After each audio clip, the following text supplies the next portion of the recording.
ओम नमो भगवते वासुदेवाय। कृष्णाय वासुदेवाय हरे परमात्मने प्रणत क्लेश नाशाय गोविंदाय नमो नमः। प्रिय भक्तजनों, आज मैं आपको आषाढ़ शुक्ल एकादशी, देवसेनी एकादशी, पद्मा एकादशी की व्रत कथा और महत्म सुना रहा हूँ। कुंती पुत्र युधिष्ठिर बोले, हे भगवान, देवसेनी का व्रत कैसे किया जाता है? तब श्री कृष्ण ने बोले कि हे राजन, अब भगवान के शयन व्रत और चतुर्मास व्रत की कथा कहता हूँ, आप ध्यान पूर्वक सुनिए। देवसेनी एकादशी को पद्मा एकादशी भी कहा जाता है। जब सूर्य कर्क राशि में आता है तब भगवान शयन करते हैं, और जब तुला राशि में आता है तब भगवान सोकर उठते हैं। अधिक मास के आने पर भी यह क्रिया इसी प्रकार चलती है। इस प्रकार और देवताओं को ना तो शयन कराना चाहिए ना जगाना ही चाहिए। आषाढ़ मास की एकादशी का विधिवत व्रत करना चाहिए। उस दिन विष्णु भगवान की चतुर्भुजी सोने की मूर्ति बनाकर चातुर्मास व्रत के नियम का संकल्प करना चाहिए। भगवान की मूर्ति को पीताम्बर पहनाकर सुंदर श्वेत सैया पर शयन करावें और धूप दीप नैवेद्य आदि से भगवान का षोडशोपचार पूजन करें। पंचामृत से स्नान आदि कराकर इस मंत्र को पढ़ें। हे ऋषिकेश, लक्ष्मी सहित मैं आपका पूजन करता हूँ। आप जब तक 4 मास शयन करें, मेरे इस व्रत को निर्विघ्न रखें। इस प्रकार से विष्णु भगवान की स्तुति करके शुद्ध भाव से मनुष्यों को दातुन आदि के नियमों को ग्रहण करना चाहिए। इस प्रकार से विष्णु भगवान की स्तुति करके शुद्ध भाव से मनुष्यों को दातुन आदि के नियमों को ग्रहण करना चाहिए। विष्णु भगवान के व्रत को शुरू करने के 5 काल वर्णन किए हैं। देवसेनी एकादशी तक यह व्रत किया जाता है। एकादशी, द्वादशी, पूर्णमासी, अष्टमी और कर्क की संक्रांति से व्रत प्रारंभ किया जाता और कार्तिक शुक्ला द्वादशी को समाप्त कर दिया जाता है। इस व्रत के करने से समस्त पाप नष्ट हो जाते हैं। जो मनुष्य प्रति वर्ष इस व्रत को करते हैं, वे सूर्य जैसे दैदीप्यमान विमान पर बैठकर विष्णु लोक को जाते हैं। इस व्रत में गुरु तथा शुक्र उदय अस्त का विचार अवश्य करें।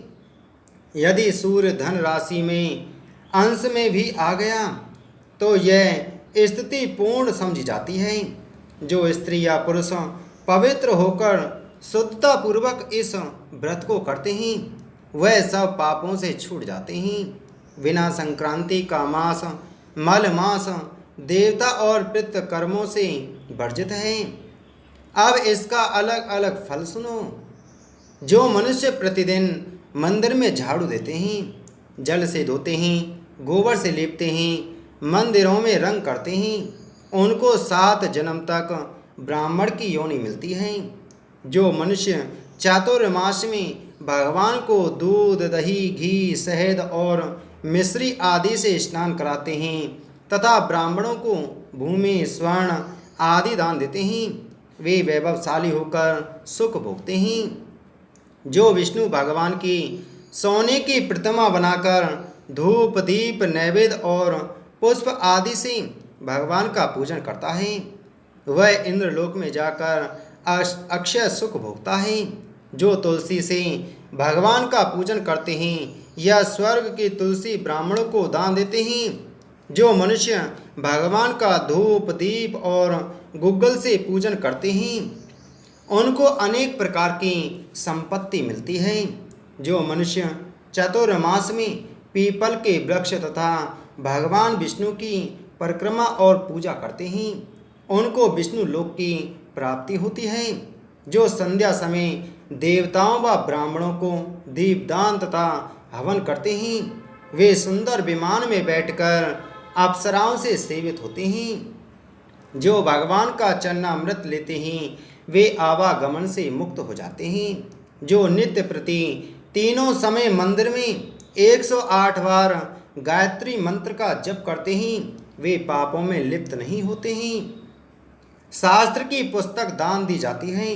जो प्राण धर्म शास्त्र को पढ़ते या सुनते हैं एवं वस्त्र तथा स्वर्ण सहित ब्राह्मणों को दान देते हैं, वे दानी, धनी, ज्ञानी और कीर्तिमान होते हैं। जो मनुष्य विष्णु भगवान अथवा शिव जी का स्मरण करके प्रार्थना करते हैं वे पापों से रहित होकर धनवान, गुणवान हो जाते हैं। जो नित्य कर्म के पश्चात सूर्य को अर्घ्य देते हैं तथा व्रत की समाप्ति पर स्वर्ण, लाल वस्त्र, गोदान करते हैं, वह आरोग्यतापूर्ण, दीर्घायु तथा कीर्ति, घन और बल पाते हैं। चातुर्मास में जो मनुष्य गायत्री मंत्र द्वारा तिल से होम करते हैं और समाप्ति पर दान करते हैं उनके समस्त पाप नाश होकर निरोग शरीर मिलता है तथा सुपात्र संतान मिलती है।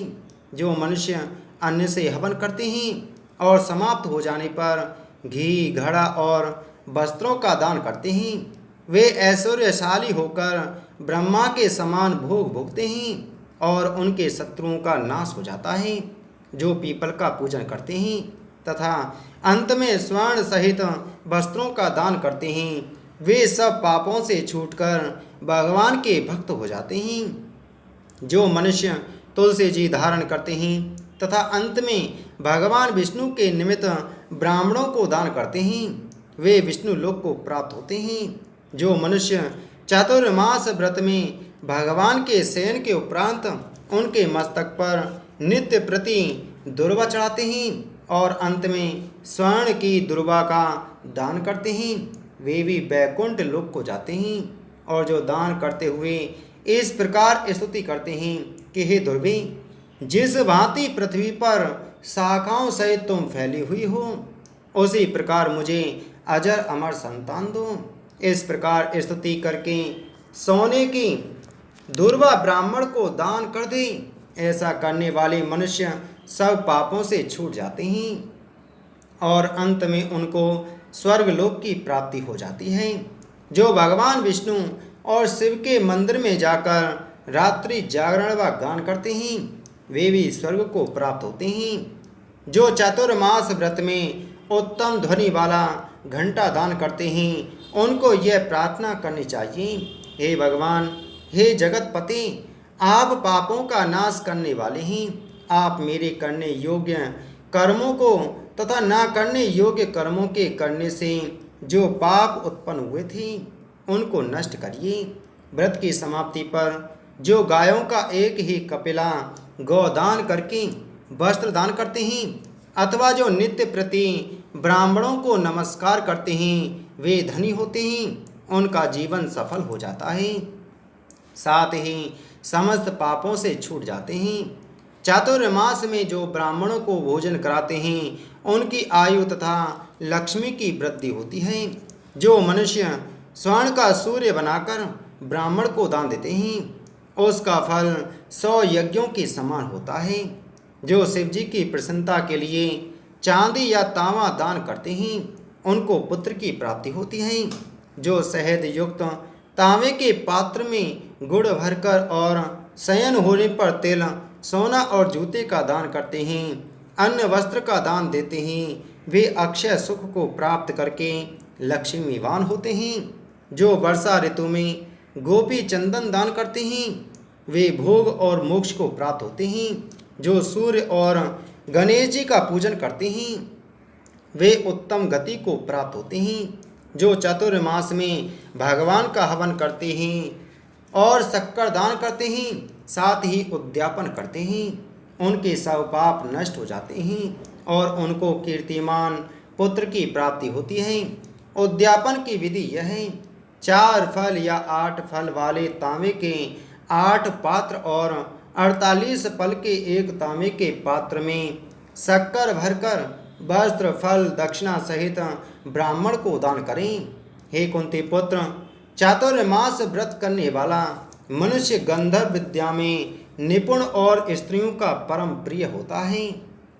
जो मनुष्य चातुर्मास व्रत में ब्राह्मणों को फल, शाक आदि देते हैं वे सुख और राजयोग्य होते हैं। जो मनुष्य इस व्रत में प्रतिदिन सौंठ, मिर्च, पीपल, वस्त्र और दक्षिणा सहित दान करते हैं और व्रत के अंत में सोने की सौंठ, मिर्च आदि दान देते हैं, वे 100 वर्ष तक जीवित रहकर अंत में स्वर्ग को जाते हैं। जो मनुष्य बुद्धिमान ब्राह्मण को मोती दान करते हैं वे कीर्ति को प्राप्त होते हैं। जो मनुष्य इस व्रत में तम्बाकू का दान करते या पीना छोड़ देते हैं और अंत में लाल वस्त्र ब्राह्मण को दान करते हैं वे अगले जन्म में सौंदर्यशाली, निरोग, बुद्धिमान, भाग्यवान तथा सुंदर वाणी बोलने वाले बनते हैं। तम्बाकू के दान से देवता प्रसन्न होकर अनंत धन देते हैं। जो स्त्री पुरुष इस व्रत में लक्ष्मी जी और पार्वती जी को प्रसन्न करने के लिए हल्दी का दान करते हैं और अंत में चांदी के पात्र में हल्दी रख कर देते हैं, ऐसी स्त्रियां अपने पति के साथ और पति अपनी पत्नियों के साथ सुख भोगते हैं तथा सौभाग्य, अक्षय धन व सुपात्र संतान मिलती है। साथ ही वे देवताओं से भी पूजित होते हैं। जो शिव और पार्वती जी की प्रसन्नता के लिए ब्राह्मण, स्त्री तथा पुरुष का पूजन कर दक्षिणा, वस्त्र और स्वर्ण दान करते हैं और आरंभ में शिव की स्वर्ण प्रतिमा बनाकर दान देते हैं, बैल का दान करते हैं, उन्हें संपत्ति और कीर्ति दोनों प्राप्त होते हैं। जो मनुष्य फल का दान करते हैं और अंत में स्वर्ण देते हैं उनके सब मनोरथ सिद्ध होते हैं तथा सुपात्र संतान उत्पन्न होती है। फल दान से नंदन वन का सुख प्राप्त होता है। जो मनुष्य इस व्रत में पुष्प का दान करते हैं वे ज्ञान प्राप्त कर ब्रह्मलोक में पितरों के साथ अनेक सुखों को भोगते हैं।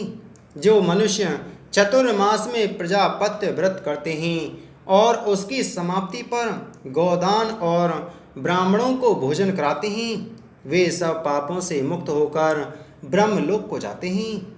और जो वस्त्रों व बैलों के सहित हल्का दान एवं शाक, मूल और फलों का आहार करते हैं वे विष्णु लोक को जाते हैं। जो मनुष्य केला या पलाश के पत्रों में भोजन करते हैं, कांसे के पात्र और वस्त्र दान करते हैं तथा तेल नहीं खाते, उनके समस्त पाप नष्ट हो जाते हैं। जो मनुष्य पयोव्रत करते हैं और अंत में दूध वाली गौ देते हैं वे विष्णु लोक को जाते हैं। ब्रह्मघाती, बालघाती, सुरापान करने वाला, असत्य बोलने वाला, स्त्री घाती, तप में विघ्न डालने वाला, अगम्या से गमन करने वाला, विधवा का शील भंग करने वाला, ब्राह्मणी तथा चांडालनी के साथ भोग करने वाला भी चातुर्मास व्रत के प्रभाव से पाप मुक्त हो जाता है। चातुर्मास व्रत के अंत में 64 पल कांसे का पात्र तथा वस्त्रों और आभूषणों के साथ गौ और बछड़ा दान करना चाहिए। जो मनुष्य भूमि को गोबर से शुद्ध करके भगवान का स्मरण करते हैं वे धार्मिक राजा होते हैं। उनकी संतान भी सुपात्र होती है, किसी शत्रु का भय नहीं होता और अंत में स्वर्ग लोक को जाते हैं। बैल का दान करने से 60 रस भोजन मिलते हैं। चातुर्मास व्रत में जो नित्य प्रति जागरण करते हैं तथा अंत में ब्राह्मण को भोजन कराते हैं उन्हें शिवलोक की प्राप्ति होती है। जो एक समय भोजन करते हैं और अंत में निराहार रहकर भूखे को भोजन दें, भक्ति पूर्वक भगवान के शयन करने पर भूमि पर सोते हैं, मैथुन नहीं करते, वे लोक में यशस्वी लक्ष्मीवान होकर स्वर्ग को जाते हैं। जो सपरिवार चावल या जौ का भोजन करते हैं और तेल नहीं लगाते, अंत में कांसे या मिट्टी के पात्र में तेल भरकर दान करते हैं अथवा शाक नहीं खाते, अंत में चांदी के पात्र को वस्त्र में लपेटकर या 10 प्रकार के शाकों से भरकर वेद पाठी ब्राह्मण को देते हैं। वे सब शिवलोक में जाकर कीर्ति प्राप्त करते हैं। इस व्रत में जो इंद्रियों का दमन करता है उसे अश्वमेध यज्ञ का फल प्राप्त होता है। श्रावण में शाक, भादों में दही, आश्वन में दूध और कार्तिक में दाल का त्याग करने वाले निरोग व स्वस्थ रहते हैं। जो मीठा, खट्टा, कड़वा पदार्थ त्याग देते हैं वे समस्त दुर्गुणों से मुक्त हो जाते हैं। भगवान का स्मरण करने वाले स्वर्ग को जाते हैं। जो चंद्रायण आदि व्रत करते हैं और एकमात्र दूध का ही भोजन करते हैं, वे ब्रह्मलोक को जाते हैं। उनका वंश प्रलय काल तक रहता है। जिस दिन भगवान उठते हैं, सुपात्र ब्राह्मणों को वस्त्रों का दान तथा भोजन कराना चाहिए। कुपात्र को दान देने वाला और लेने वाला दोनों नरकगामी होते हैं।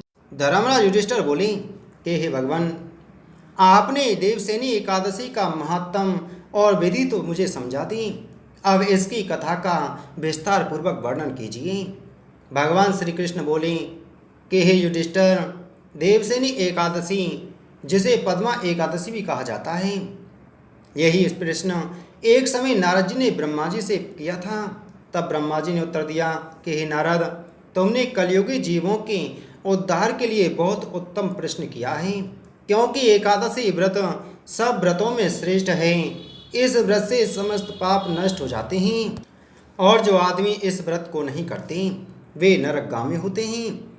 इस व्रत के करने से भगवान विष्णु प्रसन्न होते हैं। इस एकादशी का नाम पद्मा है, जिसे देवसेनी एकादशी कहते हैं। अब मैं एक पौराणिक कथा कहता हूँ, चित्त लगाकर सुनो। मानदाता नामक एक सूर्यवंशी राजर्षि राज्य करता था। वह अत्यंत सत्यवादी, महान प्रतापी और चक्रवर्ती था। अपनी प्रजा का पुत्र की तरह पालन करता था। उसकी प्रजा धन धान्य से भरपूर और सुखी थी। एक समय उस राजा के राज्य में 3 वर्ष तक वर्षा न होने के कारण अकाल पड़ गया। प्रजा अन्न की कमी के कारण अत्यंत दुखी हो गई। अन्न न होने से राज्य में यज्ञ आदि भी बंद हो गए। एक दिन प्रजा राजा के पास जाकर कहने लगी कि हे राजन, समस्त विश्व की सृष्टि का कारण वर्षा है। वर्षा के अभाव से अकाल पड़ गया है और अकाल से प्रजा मर रही है। इसलिए कोई ऐसा उपाय बताओ जिससे प्रजा का कष्ट दूर हो।